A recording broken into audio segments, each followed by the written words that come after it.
UP में भाजपा का कौन होगा बॉस, किसके हाथों में होगी देश की सबसे बड़े सूबे में भाजपा की कमान। इसको लेकर चल रहा है लगातार मंथन और माना जा रहा है ये मंथन तकरीबन पूरा हो चुका है और बहुत जल्द होगा नाम का ऐलान। लेकिन अमृत किसके किस्मत में होगा और किन किन अभिलाषियों को करना होगा विस्पान, ये वो सवाल है जो उत्तर प्रदेश के राजनीतिक कॉरिडोर में चर्चा का विषय बना हुआ है। अध्यक्षी के लिए लखनऊ से दिल्ली की परिक्रमा की जा रही है तो साथ में नागपुर को भी साधने की कोशिश की जा रही है। भाजपा को भी मालूम है कि वक्त उनके पास है नहीं, क्योंकि 2027 में यूपी में होना है विधानसभा चुनाव और उत्तर प्रदेश में सत्ता की हैट्रिक है भाजपा का टारगेट। उम्मीद तो यही है कि यूपी बीजेपी चीफ का नाम का ऐलान बहुत जल्द हो जाए, होली के आसपास या होली के ठीक बाद। तो ऐसे में यूपी में भाजपा का सियासी मुस्तकबिल किसकी सरपरस्ती में महफूज रहेगा, ये लाख टके का सवाल है। और यही वजह है कि भाजपा एक ऐसे चेहरे की तलाश में है जो कार्यकर्ताओं में जोश भर सके, यानी कि उसमें नेतृत्व क्षमता हो तो साथ में उस सरकार के साथ बेहतरीन तालमेल भी बैठा सके। वो वक्त आने पर जनता के हित में सरकार पर संगठन के जरिए दबाव भी बना सके।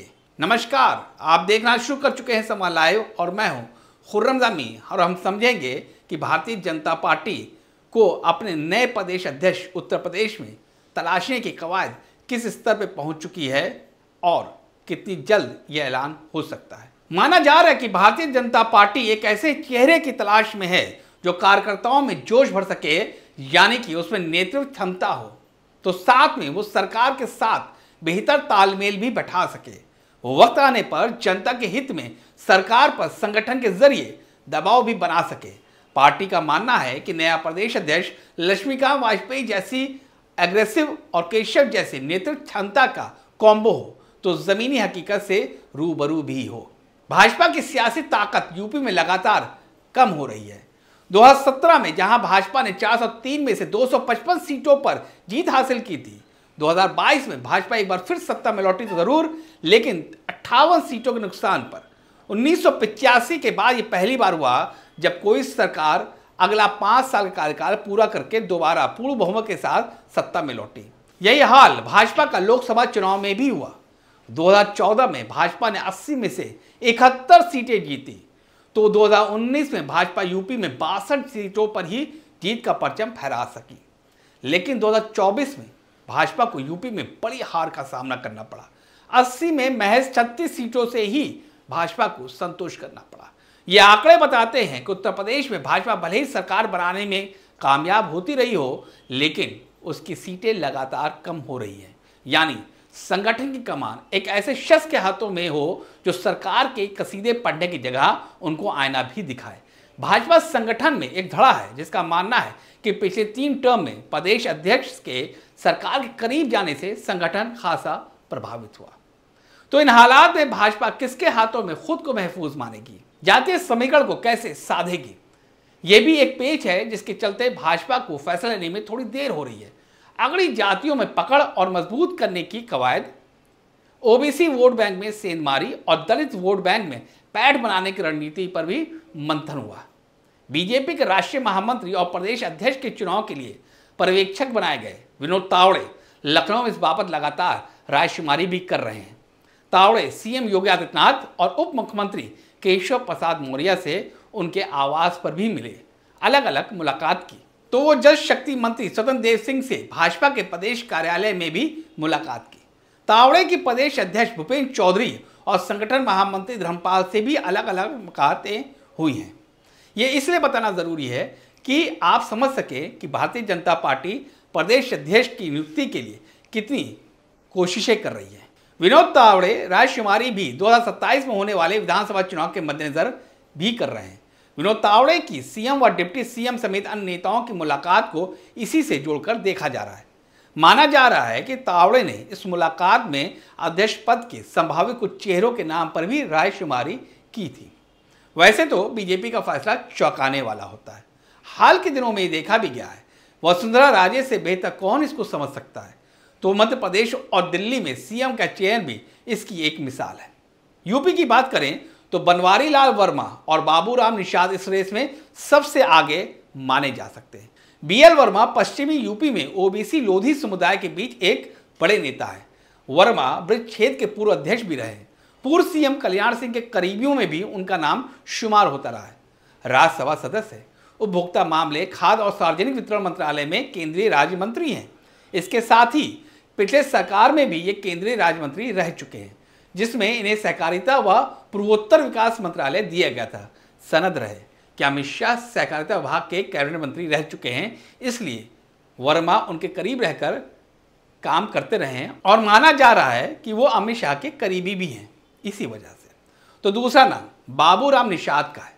बाबूराम निषाद भारतीय जनता पार्टी के पुराने कार्यकर्ता रहे हैं। मौजूदा गृह मंत्री अमित शाह जब उत्तर प्रदेश के प्रभारी बने, उस वक्त वो बुंदेलखंड क्षेत्र के अध्यक्ष थे। उस समय बाबूराम निषाद के काम को अमित शाह ने बहुत पसंद किया, जिसका फल उन्हें सूबे में योगी सरकार बनने के बाद राज्य मंत्री के रूप में मिला। पिछड़े निषाद समुदाय को साधने के लिए बीजेपी की पसंद बाबूराम निषाद हमेशा से रहे। इसके ही चलते बीजेपी ने इस बार जयप्रकाश निषाद को राज्यसभा ना भेजकर बाबूराम निषाद को राज्यसभा भेजा। राज्यसभा जाने से पहले वो मत्स्य बोर्ड के अध्यक्ष के अलावा योगी सरकार में दर्जा प्राप्त मंत्री भी रहे हैं। तो यूपी में कुर्मी समाज के करीब 6% से अधिक वोटर्स हैं, जो 40 से 50 सीटों पर जीत हार में अहम रोल निभाते आ रहे हैं। 2014 से लेकर 2022 के विधानसभा में कुर्मी वोटर्स बीजेपी के साथ रहा। यही कारण रहा कि बीजेपी दोआबा के सभी सीटों पर जीत दर्ज की, लेकिन 2024 के लोकसभा चुनाव में कुर्मी वोटर्स बीजेपी के बजाय बड़ी संख्या में सपा कांग्रेस के पाले में चली गई।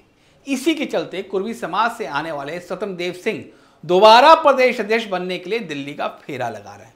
इसके लिए वो संघ के नेताओं से भी मुलाकात कर रहे हैं। तो पीयूष गोयल को बनाया गया है चुनाव अधिकारी। बता दें, पार्टी में यूपी के प्रदेश अध्यक्ष के चुनाव के लिए केंद्रीय मंत्री पीयूष गोयल को चुनाव अधिकारी बनाया। वैसे चेहरे और भी हैं जिनका नाम प्रदेश अध्यक्ष की दौड़ में चल रहा है। थोड़ा कमजोर है, कोई थोड़ा सा ताकतवर है। कौन कितनी परिक्रमा कर पाता है ये तय करेगा। अगर आप देखिए तो ब्रजेश पाठक का भी नाम आता है। वो विधायक हैं, 2 बार के विधायक हैं, 2 बार के डिप्टी सीएम हैं, कामकाज संभाले हैं, ब्राह्मण चेहरा भी हैं, लेकिन आयातित हैं, यानी वो बसपा से होकर यहाँ तक आए हैं। उसके बाद डॉक्टर दिनेश शर्मा है, संघ से उनका गहरा नाता है, संघ के खासे करीब भी हैं, और हाल ही में जो नाम को तुगलक लेन को उन्होंने स्वामी विवेकानंद मार्ग के तौर पर प्रोजेक्ट किया है अपने नई दिल्ली आवास में, उसको लेकर भी वो खासी चर्चा में है। कहा जा रहा है ये नाम बदलने का जो पैतरा डॉक्टर दिनेश शर्मा ने चलाया है वो इसलिए ताकि वो चर्चा में आए और उनका नाम प्रदेश अध्यक्ष के लिए और पुख्तगी से चले। वो डिप्टी सीएम भी रह चुके हैं, शिक्षा देखते थे, उनका एक अपना कद है बीजेपी में, उनका भी नाम चल रहा है। लेकिन सबसे अहम बात यह है कि जातीय समीकरण के वैश्य के खाते से कौन आएगा, इस पर भी चर्चा चल रही है, बताया जा रहा है। हालांकि मंथन पूरा हो चुका है और होली से पहले या होली के ठीक बाद वो नाम का ऐलान भी हो सकता है, भाजपा का नया बॉस कौन होगा उत्तर प्रदेश में। लेकिन अब देखना ये होगा कि भारतीय जनता पार्टी ने जो इतना मंथन किया है, इतने नामों को पर चर्चा की है, उनको खंगाला है अलग अलग पैरामीटर्स पर, तो अब देखना ये होगा कि 2027 के चुनाव में ये जो नया प्रदेश अध्यक्ष बनेगा, तो भाजपा जैसे कि मैंने पहले ही कहा कि 2 चीज़ पर चर्चा कर रही है। पहली बात तो ये कि उसके पास लीडरशिप क्वालिटी हो, जैसा कि केशव प्रसाद मौर्य के पास थी। मौजूदा समय वो डिप्टी सीएम है, बार बार चर्चा हो रही कि हो सकता है वो संगठन में जाए, यानी कि प्रदेश अध्यक्ष बन सकते हैं। तो दूसरा नाम है लक्ष्मीकांत वाजपेयी, ये भी प्रदेश अध्यक्ष चुके हैं, खासे एग्रेसिव है, मैंने पहले आपको बताया।